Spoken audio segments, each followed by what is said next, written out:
The dust has settled on the World War II Victory Day celebrations, at least for another year.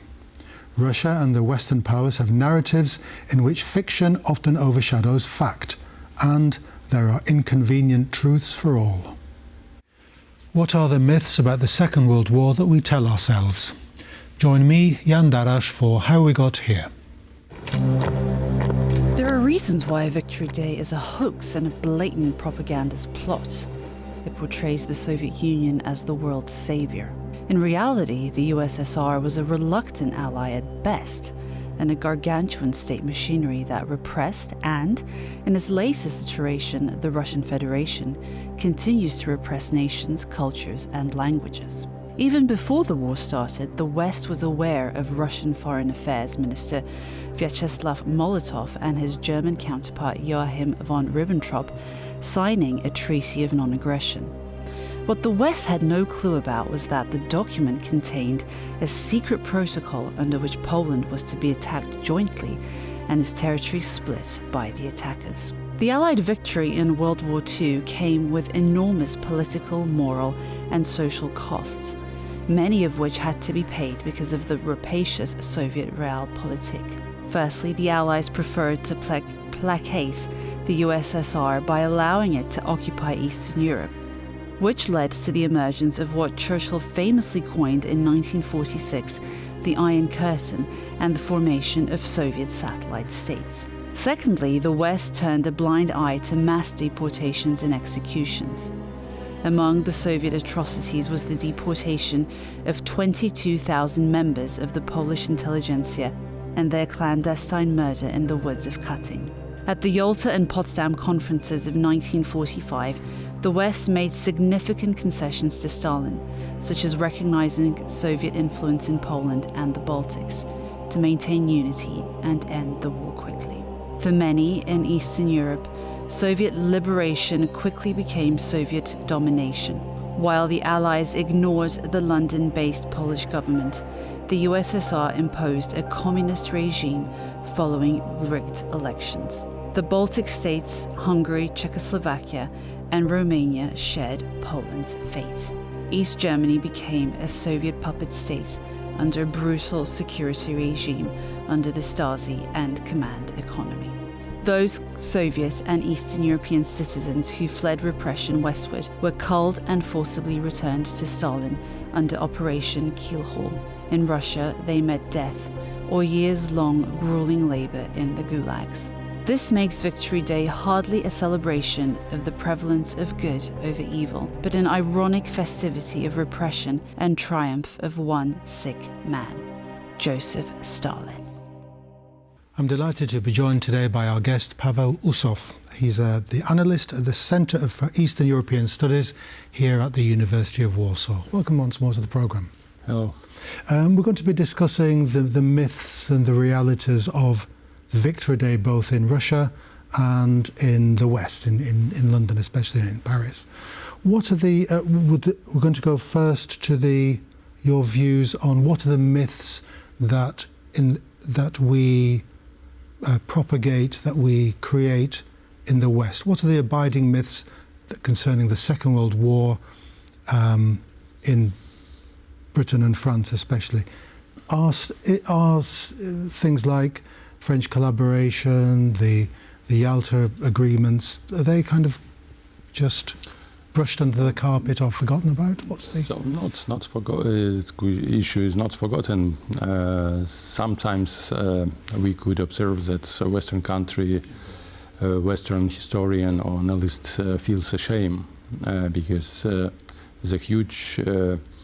great part of fault of the starting of the Second World War II lay on England and France. All we remember this Munich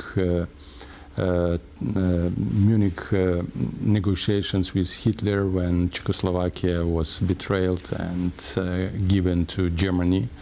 All we remember the policy of turning Hitler towards the east with expectations that fascist Germany starts the war with the Soviet Union, and as a result, this Molotov-Ribbentrop treaty which brought to the beginning of the war and splitting of the Poland and so on. So, on my mind, we dealt with a collective guilt on the West. They don't want to really pay huge ideological attention of the Victory Day, understanding what was the reason of the war. They tried, after the Second World War II, tried to integrate all societies, all European community in one security system, including West Germany.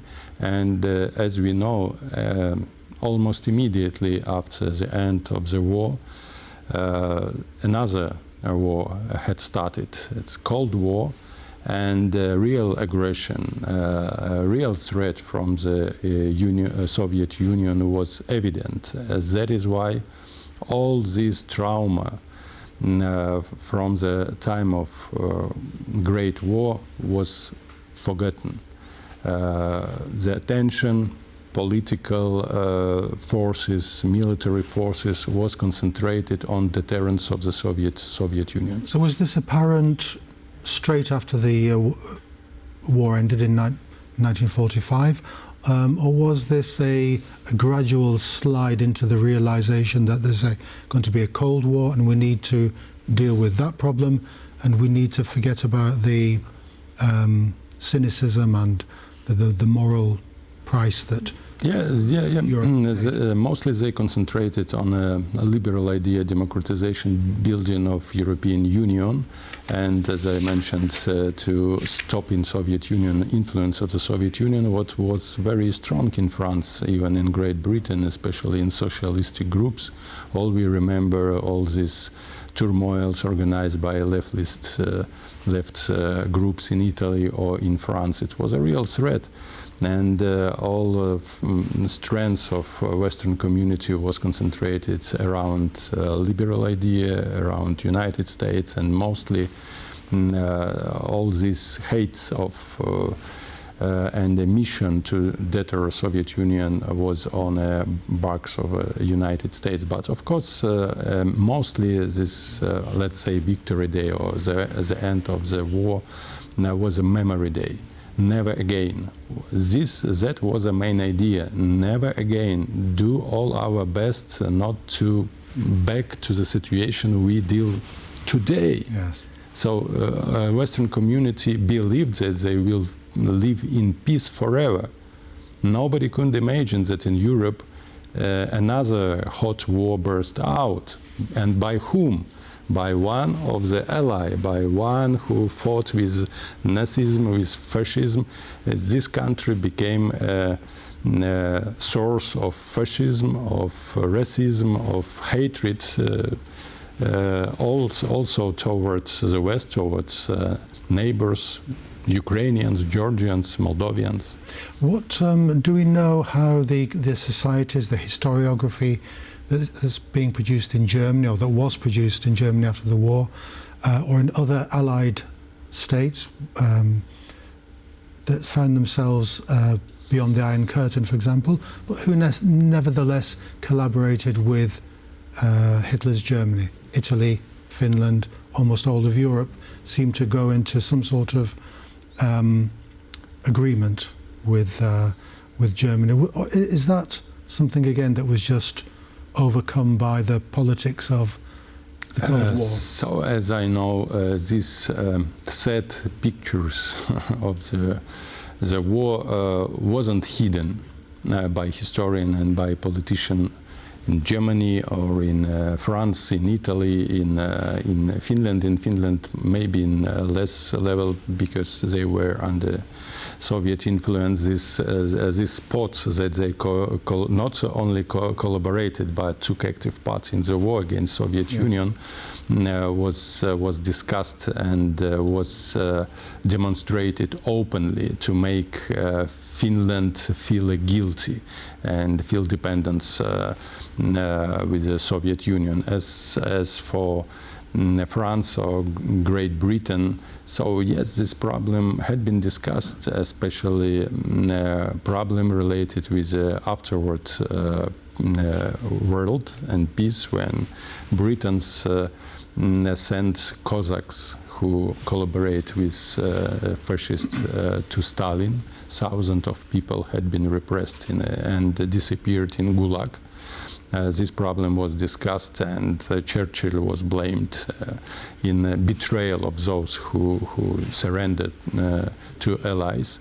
In French, this discussion about Vichy Republic was also very intensive and open, and sometimes there are voices that it was necessary at least to preserve the part of the France to part of the independence. But at the same time, there was another parts, solidarity, resistance, France with de Gaulle, which also saved France, because France was at the end of the war was recognized by allies, British and Americans, as an ally of Germany. They wanted to occupy France, and the Stalin's save France. Yes. A final question on this part of our discussion: has it lulled the West into thinking that there is a rules-based order, world sort of globalist consensus? After 1945, the UN was founded. We had won the Second World War, defeated evil, good had defeated evil. Is that something that was a very great danger to Western thinking? Or how did it play out? So the Western thinking about creation of global governments in the philosophy, in a political science was from the time of medieval, because all European thinkings believed that it will be a time when people will live in peace. The lion will lie down with the lamb. And it was a main paradigm in European thinking. For this idea, European Union had been created. For this idea, the League of Nations had been created after First World War with the idea. And what is interesting, it was idea of Wilson, President of the United States. The main idea to stop the war, to create a collective mechanism of war prevention. And as we know, the League of Nations collapsed. It was absolutely weak and ineffective. And all political thinking was directed to the idea to create some effective mechanism to prevent the war. And now we see that all these mechanisms are ineffective as well as the United Nations. At least it prevents the global war till today, but unfortunately now prevents the local tragedy. We're going to look at Russia now and its specific attitude to the Great Victory Day, the Victory Day cult, and what influence it has on the Russian way of thinking today.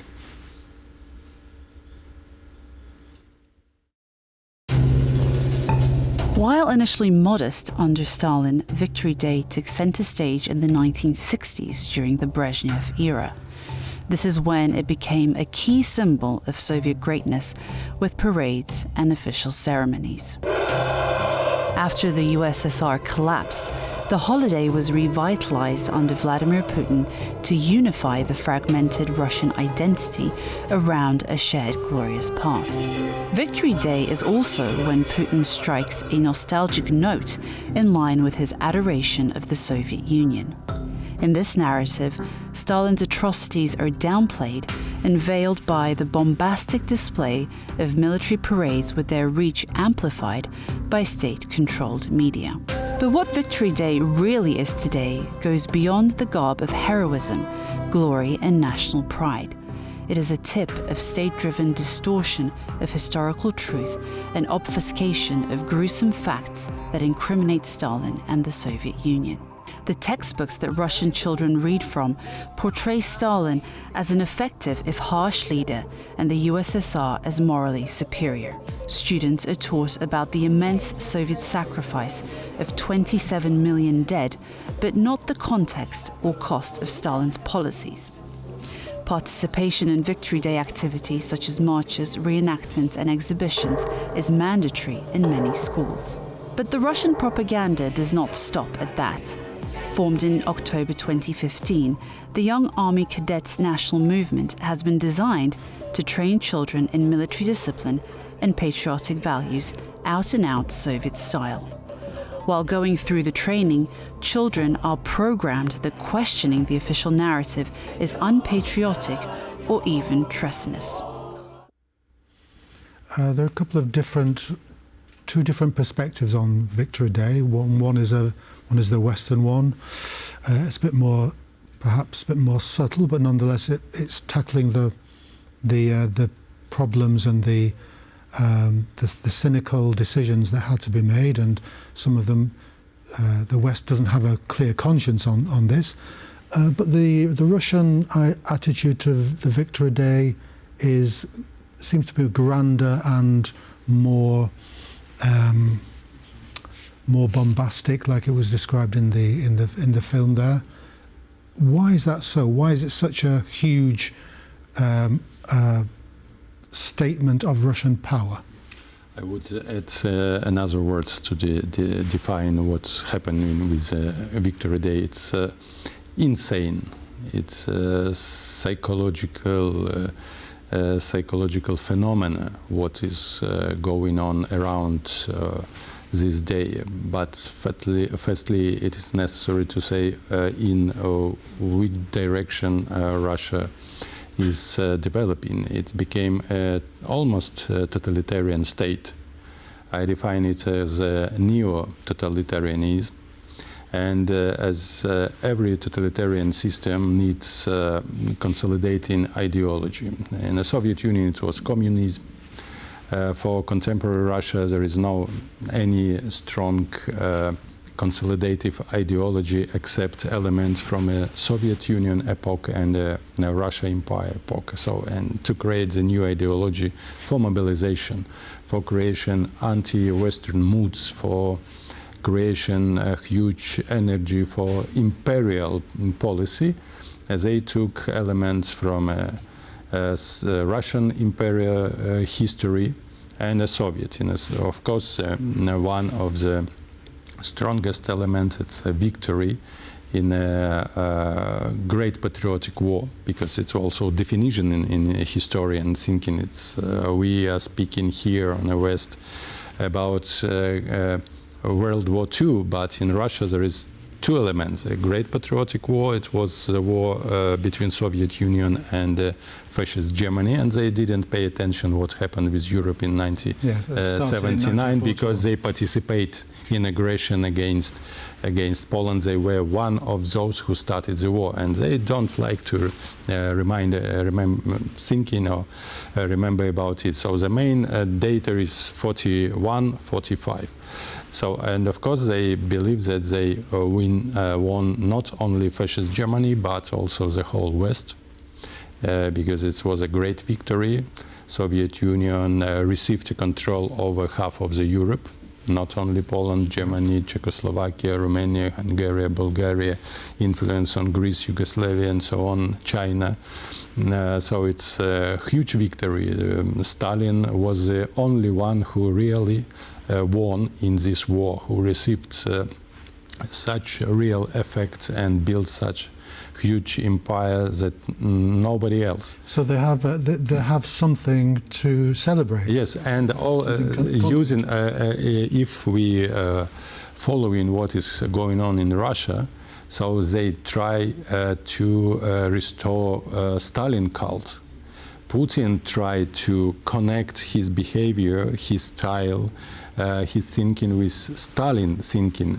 Recently, 2 or 3 weeks ago, they demonstrated a film about where Putin lives in Kremlin. He has a cabinet where he's working and a flat in Kremlin where he's sleeping. So as it was during the Stalin period when he worked and lived in Kremlin. And Putin also tried to show that he is a simple guy who drinking soy milk, yogurt as a just common people, and he care about all of us. I mean the Russians. So this is a cultivation, new cult, which is related with Alexander III, one of the emperor of Russian Empire, and the Stalin, who created a huge empire. Alexander The third, during his time, it was a stable political system in a Russian empire, and Stalin, a huge advantage, huge influence in the world. Stalin's great thing in 1941 was to turn the war into a patriotic war for the Russian motherland rather than a defense of the Communist Party.